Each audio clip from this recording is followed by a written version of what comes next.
Shorts எடுக்க சொன்னேன். எவ்வளோ பூவு சூப்பராக இது காஞ்சிச்சு.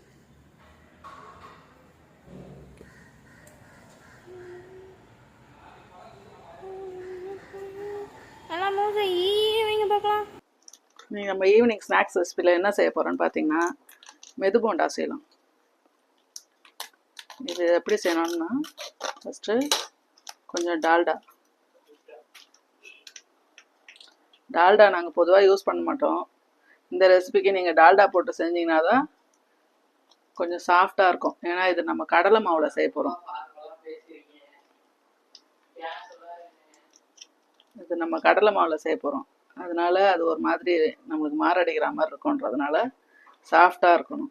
அதுனா நீங்கள் கொஞ்சம் டால்டாவும் அது கூட கொஞ்சோண்டு ஆப்ப சோடா அது ரெண்டுத்தையும் போட்டு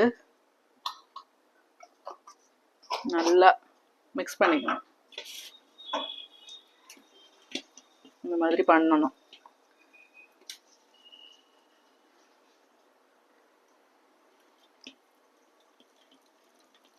எங்கள் அம்மாலாம் சமைக்கும் போது டால்டா இல்லாமல் சமைக்கவே மாட்டாங்க. இப்போல்லாம் நம்ம யாருமே டால்டாவே யூஸ் பண்ணுறதே கிடையாது.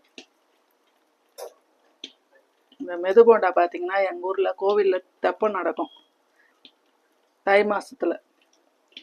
அப்போது இது பயங்கர ஃபேமஸ்ஸு. நாங்கள் தெப்பம் பார்க்க போகிறோமோ இல்லையோ போண்டா வாங்கி சாப்பிட்றதுக்குனே நாங்கள் போவோம்.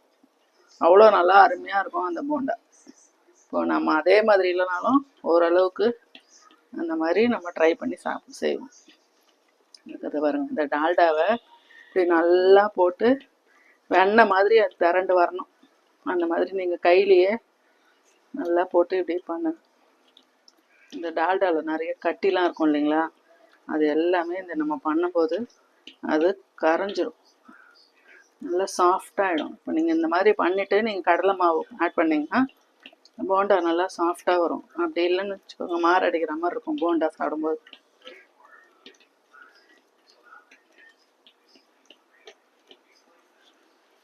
நீங்களாம் உங்கள் வீட்டில் என்ன ஈவினிங் ஸ்நாக்ஸ் செய்வீங்கன்னு சொல்லிட்டு கமெண்ட் பண்ணுங்க.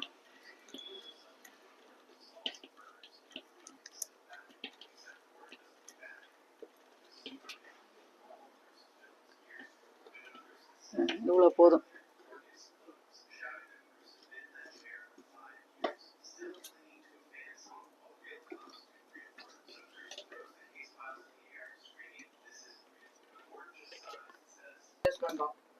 நம்ம இதில் கடலை மாவு கொட்டிக்கலாம்.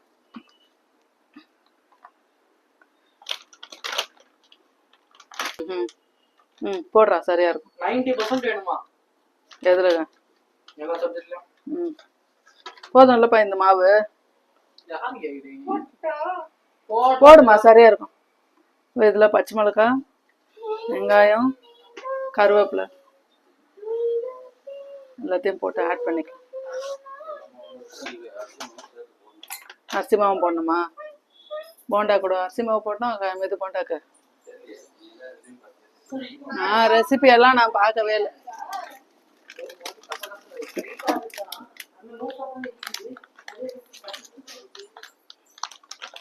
கொஞ்சோண்டு அரிசி மாவு ஆட் பண்ணு.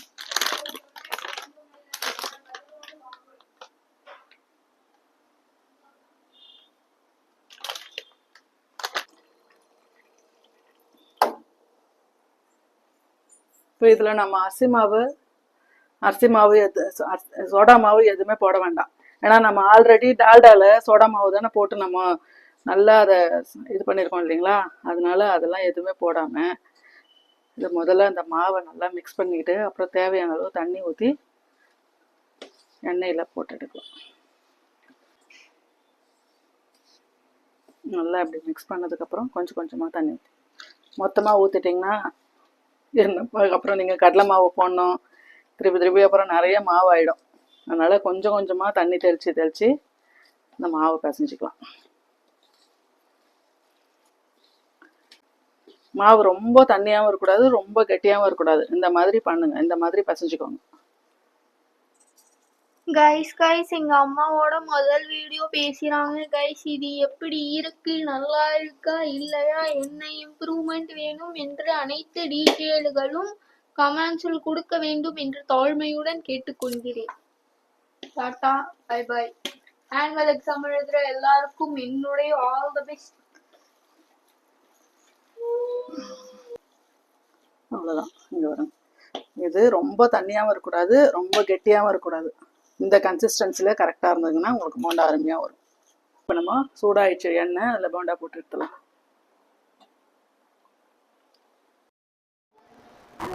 எண்ணெய் நல்லா காஞ்சிடுச்சு. ஸ்லோ பண்ணிக்கணும் ஸ்டவ். ரொம்ப ஹை ஃப்ளேமில் வச்சு நம்ம பொரிச்சோன்னு வச்சுக்கோங்க, ஆஃப் பண்ணிடலாம். அது வரணும், புகையே வருது. அதனால் நம்ம ஸ்டவ் ஆஃப் பண்ணிட்டே போண்டா போடலாம்.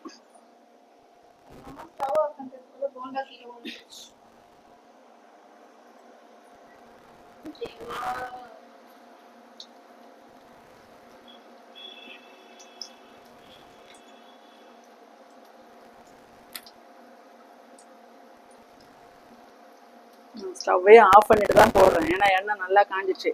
அதில் நம்ம போடணும்னு வச்சுக்கோங்க, உள்ளே வேகவே வேகாது, வெளியில் மட்டும் நல்லா தீஞ்ச மாதிரி ஆகிடும்.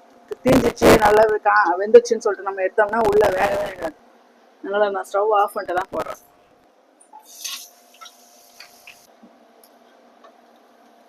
இது நல்லா இந்த மாதிரி வந்தோடனே எடுத்துருங்க.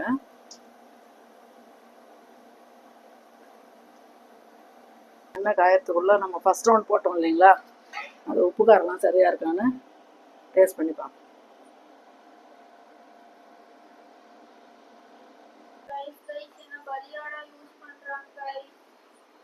நீ தான்டா கரெக்டாக பார்த்து சொல்லுவ. எப்போ எக்ஸாமுக்கு முன்னாடி படிக்கிறது. சூடாக இருக்கு, உப்பு காரம் சரியாக இருக்குன்னு சொல்லிட்டேன்னா எல்லாத்தையும் போடுவேன். வெய், எண்ணெய்லாம் இல்லை, ஆயிலே இல்லை பாரு. சூடாக இருக்கு போதுரா. சூப்பராக இருக்கா? சாஃப்டா இருக்கா?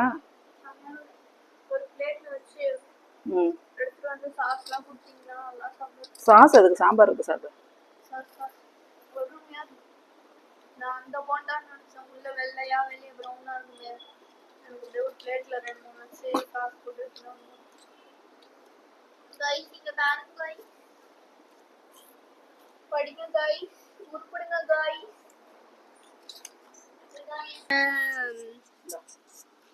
கைஸ் இந்த போண்டா அருமை. எல்லாரும் வீட்டில் ட்ரை பண்ணிட்டு மறக்காம கமெண்ட்ஸ்ல எப்படி இருக்குன்னு சொல்றீங்க. அண்ட் இந்த வீடியோவில் வந்து பார்த்தீங்கன்னா நான் வரல, எனக்கு எக்ஸாம் இருந்ததுனால நான் அப்படியே படிக்கணும்னு வந்துட்டேன். எங்கள் மம்மி தான் ஃபுல் அண்ட் ஃபுல்லாக அந்த வீடியோவில் பேசி எடுத்திருப்பாங்க எல்லாத்தையும். அதனால இந்த வீடியோவில் எங்கள் அம்மா பேசுனது எப்படி இருக்கு, நான் பேசுறதை விட நல்லா பேசுகிறாங்களா இல்லை நான் அவங்கள விட நல்லா பேசுகிறேன்னு சொல்லிட்டு கமெண்ட்ல சொல்லுங்க. அண்ட் இதில் ஒரு கண்டிஷன், பெரியமா நீங்கள் யாரும் வந்து கமெண்ட் பண்ணக்கூடாது. அண்ட் மறக்காம இதை ட்ரை பண்ணுங்க. இந்த வீடியோ உங்களுக்கு பிடிச்சிருந்தா லைக் பண்ணுங்க, ஷேர் பண்ணுங்க, கமெண்ட் பண்ணுங்க, மறக்காம சப்ஸ்கிரைப் பண்றீங்க. பாய்.